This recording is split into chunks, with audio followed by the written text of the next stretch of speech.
It's 5:50 a.m. in 1962, and Warren is already at the kitchen table with a cup of coffee, a slice of toast, and a mortgage coupon book he'll fill out by hand for the next 25 years. He's 29. He works at a tool and die plant. No college degree, and last spring he closed on a 3-bedroom colonial for $14,200. His daughter's wife Carol is upstairs getting their daughter dressed for school. Carol has never had a paying job in her life, and never will. Warren's take-home pay is $6,100 a year. The mortgage payment is $97 a month. 62 years later, 4 blocks from where that colonial still stands, Mia and Jordan are both awake before their alarms, both already on their phones. Mia's in HR at a hospital system. Jordan does its support for a logistics company. Combined, they clear $118,000 a year, which, by any 1962 comparison, should make them rich beyond Warren's imagination. They rent a 2-bedroom apartment. They've been saving for a house for 4 years. They have a spreadsheet. The spreadsheet is not going well. Here's the part that should stop you cold. Warren is 1 income, Mia and Jordan are 2, and Warren's the one who owns the house. My name is Horizon, and today we're taking apart the sentence you've heard at every Thanksgiving table, because that sentence is true, and it's also hiding almost everything that actually happened. This isn't a story about your grandparents being smarter than you. It's a story about a floor that quietly got pulled out from under an entire country, and almost nobody agreed to it. Let's start with the number that reframes everything else.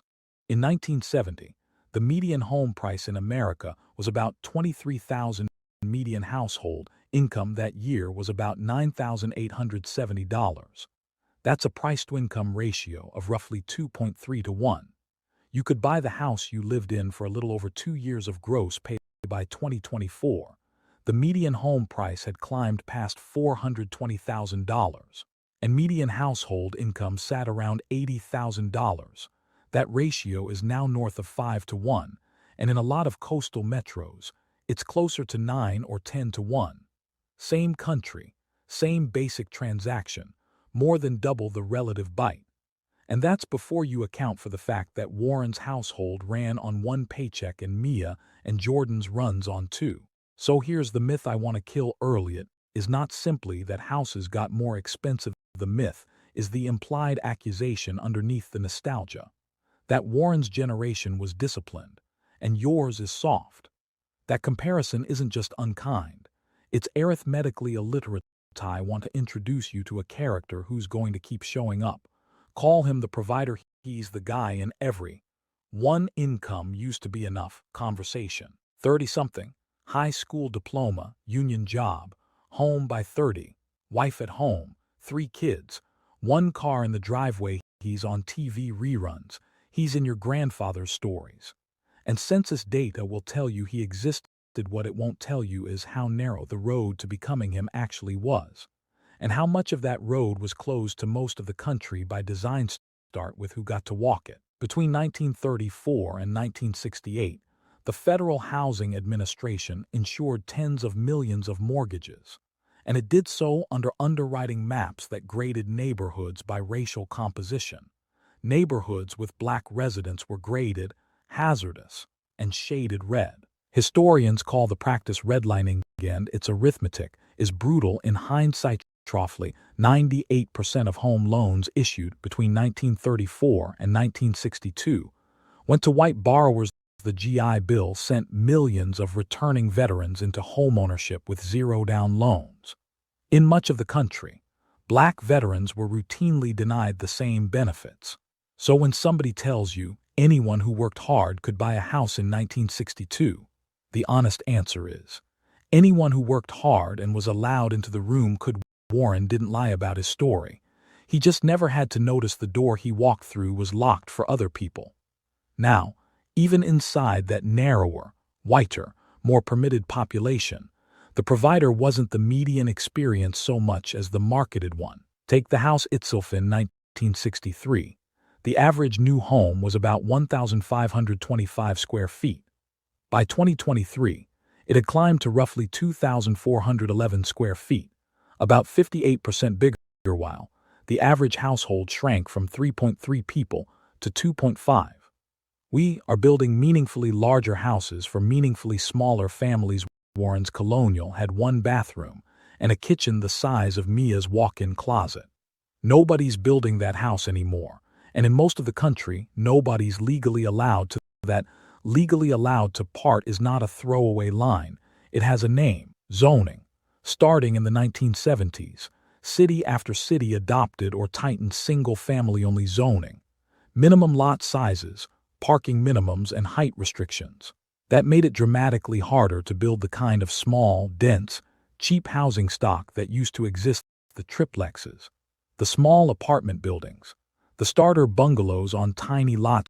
A widely cited 2019 UC Berkeley analysis found California underbuilt housing by roughly 3.4 million homes over a decade, driven substantially by local land use restrictions. This isn't a story about greedy developers refusing to build. It's a story about thousands of city councils voting to make it illegal to build the cheap version of the thing Warren bought, often at the direct request of existing homeowners protecting their own property values. Warren's house wasn't just affordable. It was legal to build affordably, at scale. Next door to his, that option has been quietly zoned out of most of the country he retired in. Then, there's the labor market underneath all of it. Real average hourly earnings roughly doubled between 1945 and 1972. Then something broke. Economists still argue about exactly why: automation, offshoring, the decline of union density, from about a third of the private workforce in 1960 to under 7% today, the end of Bretton Woods. Take your pick. Median hourly wages after inflation grew only modestly from the early 1970s through the 2010s, as productivity kept climbing at close to its old pace.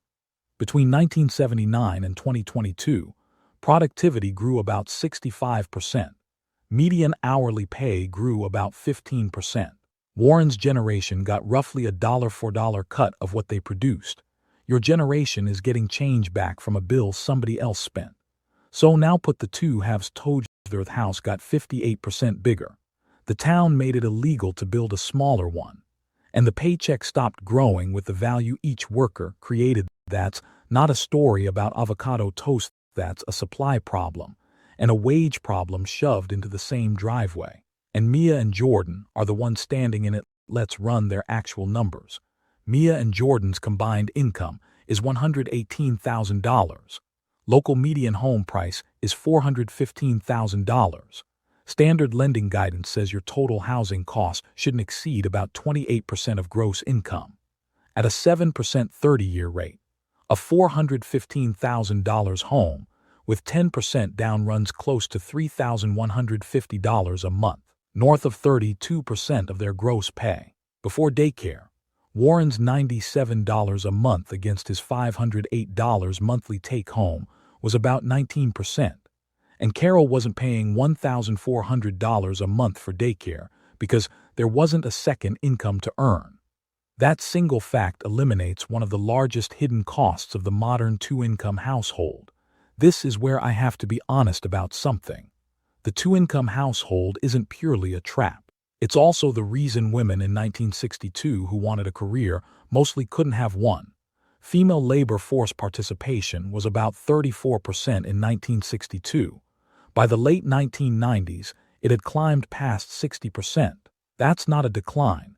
That's tens of millions of people gaining the right to earn, to leave a bad marriage, to build a life that wasn't entirely dependent on one man's paycheck. Nobody sane wants to go back to a world where Carol's entire financial existence runs through Warren. The problem was never that women started working.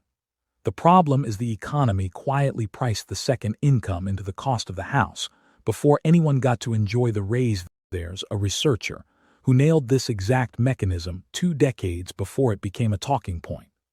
The bankruptcy scholar Elizabeth Warren co-wrote a book in 2003 called The Two-Income Trap. The median two-income family in the early 2000s had less discretionary income left over than the median one-income family of the early 1970s. Even though the two-income family was earning roughly 75% more in real dollars the extra paycheck didn't buy freedom.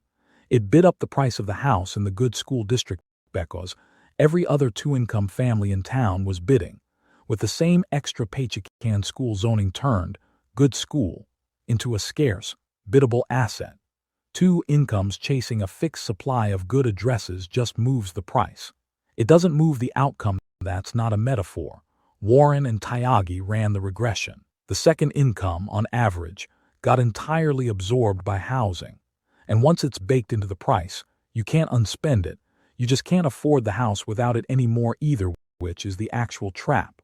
Once a neighborhood's home prices reflect the assumption of two incomes, one income can't buy in anymore even the same income Warren had, adjusted for inflation. So it's not that people got worse at budgeting. It's that the ante for the same seat at the table quietly doubled.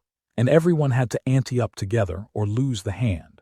Mia and Jordan aren't behind because they're careless. They're behind because they're playing a game where the buy-in moved. And the payout didn't. Let's talk about the other costs. Nobody mentions health insurance in 1962 was frequently fully employer paid. The average annual premium for family coverage today runs north of $25,000. There's college. Warren didn't have any in 1970. Average in-state public tuition was a few $100s a year. Average in-state public tuition today runs past $11,000 a year. Total outstanding student loan balance in America now exceeds $1.7 trillion.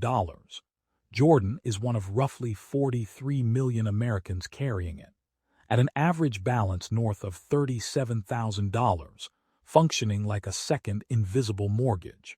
Add in childcare, which for an infant in a major metro now frequently exceeds $1,500 to $2,000 a month more. In many cities, then Mia and Jordan's eventual mortgage payment would be. You start to see the shape of the actual problem. It was never one line item. It was 5 or 6 fixed costs landing on Mia and Jordan's household at the same time. Warren wasn't fighting 5 dragons. He was fighting one, and it was smaller now. The counterargument, and I want to give it real weight. Some of what changed is genuinely good, and some is a choice people are still making. The size of the house is a choice. Oregon eliminated single-family-only zoning statewide in 2019. Minneapolis did the same in 2018. Early results are modest but real. More duplexes and triplexes getting built. This is fixable. It's just fixable at the scale of a city council meeting. Some of the medical and educational spending genuinely buys something Warren didn't have. A 4-year degree still returns roughly $30,000 to $50,000 a year more in lifetime earnings. The honest version of this story is the bundle changed. The bundle got mostly non-optional, and the price of the one non-negotiable item in the bundle, shelter, got structurally rigged against you.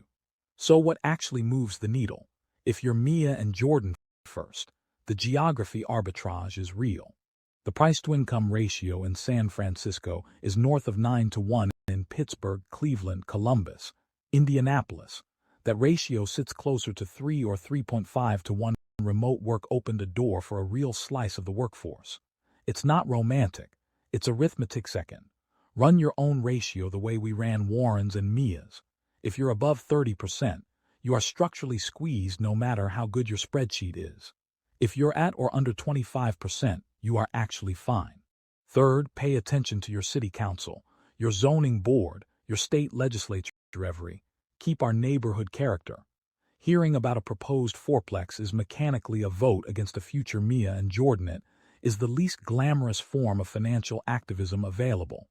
Let's go back to the 2 driveways one more time. Warren isn't a hero in this story, and he isn't a villain either. Building smaller houses in towns that hadn't yet zoned out the cheap version of the American home, on a paycheck that still moved roughly in step with what he actually produced. Mia and Jordan aren't failures. They're 2 people running full speed against a headwind Warren never had to notice was blowing, carrying costs he never had to budget for, chasing a house that got 58% bigger, while the town made it smaller, cheaper cousin illegal to build next door. The sentence, "one income used to be enough," is true.